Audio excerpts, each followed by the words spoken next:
اسلامی نقطہ نگاہ سے دیکھا جائے تو کروپاٹکن کا نظریہ ہی درست اور اسلامی ہے، جبکہ ڈارون کا نظریہ غلط اور شیطانی ہے۔ ڈارون کے نظریے نے انسانوں کو توڑا اور تقسیم کیا ہے، جبکہ کروپاٹکن کا نظریہ انسانوں کو باہمی محبت، رواداری اور امداد باہمی کا سبق دیتا ہے۔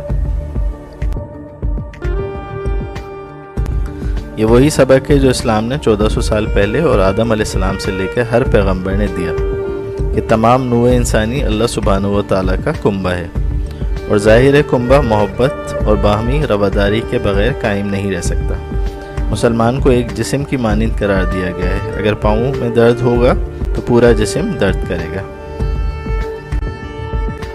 ہجرت مدینہ کے وقت انسانیت اور کائنات کے محسن محمد صلی اللہ علیہ وآلہ وبارک وسلم نے مواخات یا بھائی چارے کا عملی نمونہ پیش کیا۔ وہ باہمی مدد اور تعاون کا عظیم شاہکار ہے۔ مسلمان ہو اور وفادار نہ ہو،